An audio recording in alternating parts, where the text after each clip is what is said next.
decent amount of now.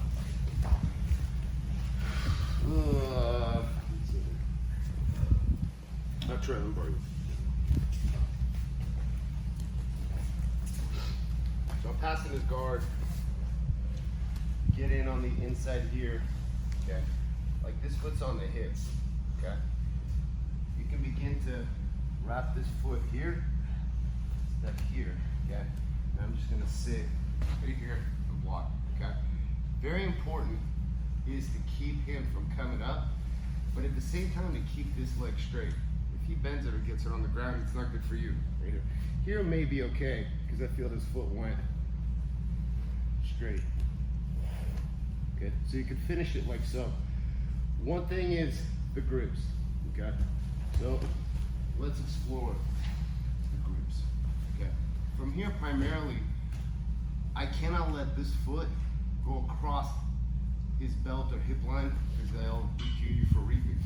So you typically want to fall to your left side. Okay, what I want to do is I want to scoot back as much as I can on that ankle foot so that my hand preferably is higher than the elbow.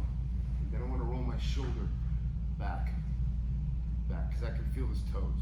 Okay, from here I'm going to fall to my left side, but I want to fall on my left shoulder, not on my left elbow. Okay, so I want to fall this way here.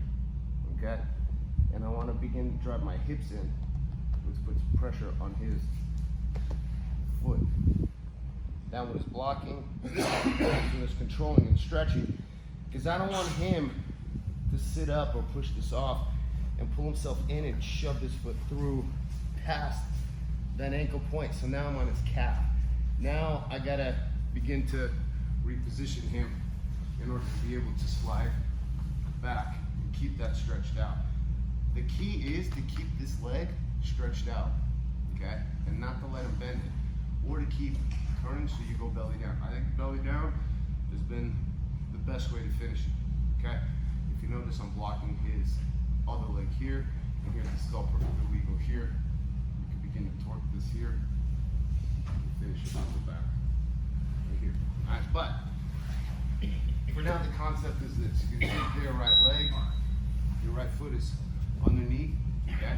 Your left foot is over. So I want to catch this leg, this foot here, okay?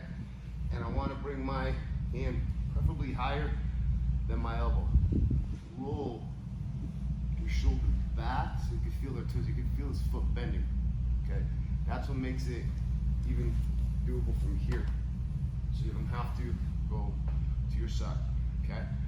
But what I'm gonna do is I'm gonna roll them off the side here, okay? Keep that. If you don't make contact with it, it's okay. If you are, keep it blocked here so that now I can begin to draw my hips in and turn away. This doesn't really have to be too deep, in all honesty, because I've had it to where I just have them grab this. This is just a good way to anchor it up, okay? But I can have it still here and finish it, as long as this does not fall down here, okay? But sometimes, okay, if he hops over that foot,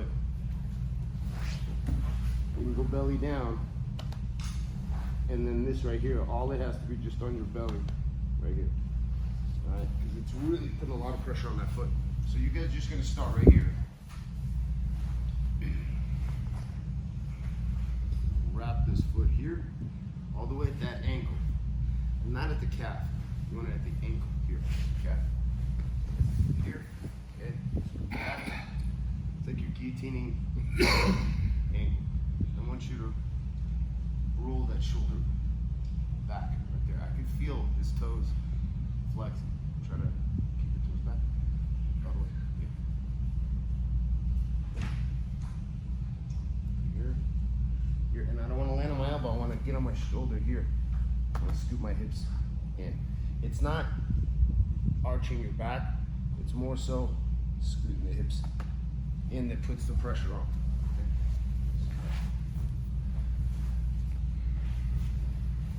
Here, grab your knee, so your hand is higher than the elbow.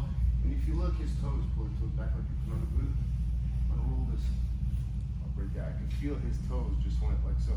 If you can feel this right here, you should understand it's just a matter of time before it's over. Because even here, I can begin to slide back and lift because his toes are going forward.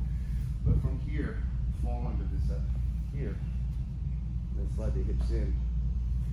Is that your foot or is it pressure on your hip? Yeah. So you're basically overflexing it. And this will fold from about here down if it pops. But you don't want to pop it, okay? You want to keep it straight. I've had that pop where I started. I told him, meaning that. And I'm just walking in on him, start here. He puts his foot on my hip. He puts his hand on my heel. He sits on my foot, okay?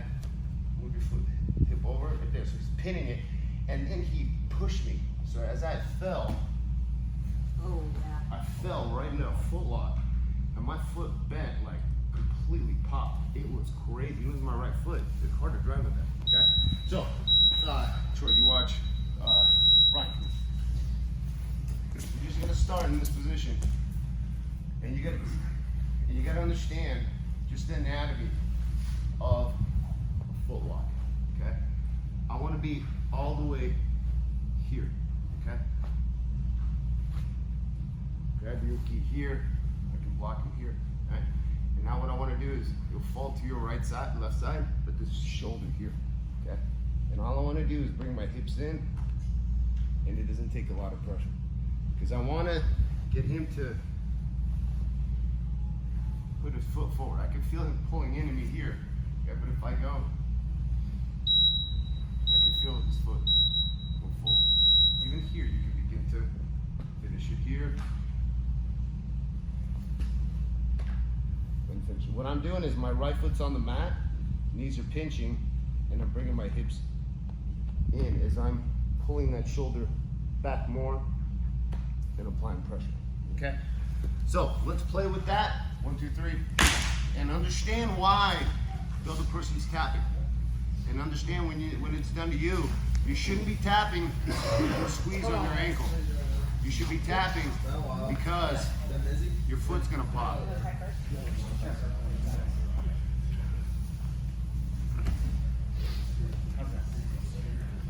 This is gonna go under.